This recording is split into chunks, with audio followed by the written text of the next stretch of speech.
I gotta do this quick because the electrician is finally taking the baby bus this weekend, which means in a couple days I should have power. This will sparkle. I am so excited to see it all lit up. We just had a tornado in Wilmington overnight, so if it's a little breezy, it's because we had a tornado and now we're having all this crazy weather. Anyway, so I'm gonna do this quick, but I wanted to show you the office of the baby bus. When I built the crawl-in closet, see what I did there? I rather have more storage underneath the bed than space above it since I sleep lying down. It was too high, and I knew that. I knew going into it when I designed the bed, the platform bed, that I was not going to have that Instagram-worthy photo of me up on this bed, reading some cerebral novel, sipping hot tea out of a clay cup. But I'm totally into photography and video editing, and so I knew I was going to need a designated space to actually work.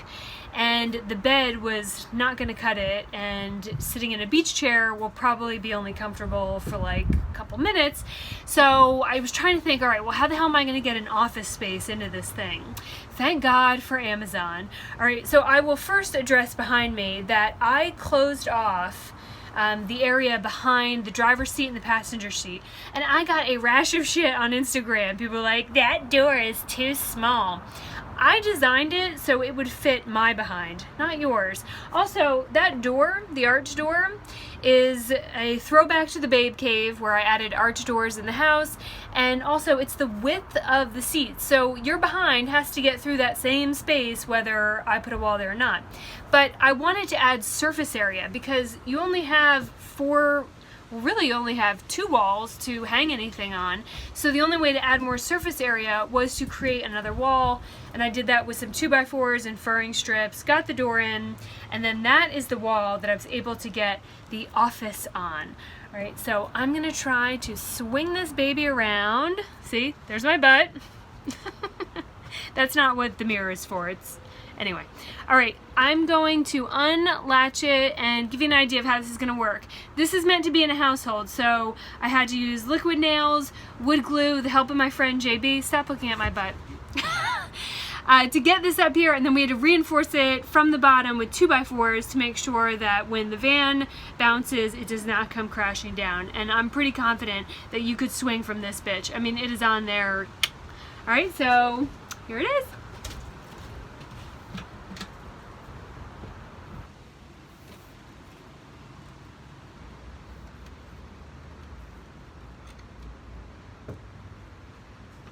Okay, I'm gonna give you a close-up. So here, this all folds down into a desk, right? So there's the mirror. Get it? See what they did there?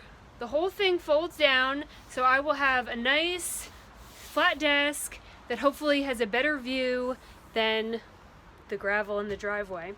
But in this space, there's all kinds of storage. There's this little angled thing, which I guess is for mail, or it's actually the perfect spot to fit my revolver, so I could put that there too. Safety first, ladies. And then there's like this adorable little cork board where I can hang up some, I don't know, motivational quotes to hide any underlying self-esteem issues I might have, keep me going on the road. But I love this because I can put my laptop on here, I can do some editing on here, and have just kind of a cool spot to sit and look out at the driveway. Obviously there'll be better views ahead of me. And then the fridge, the truck fridge, which that was also a couple videos ago, this weekend I'm gonna try to build sort of like a bench around it and turn that into a seat so I can roll it back here and do all my big thinking on my fold out desk. I think that's pretty cool, yeah? Neat use of furniture. All right, I'm folding this up, and then she's going to the electrician, and we will have that video soon. Thanks for watching, everybody.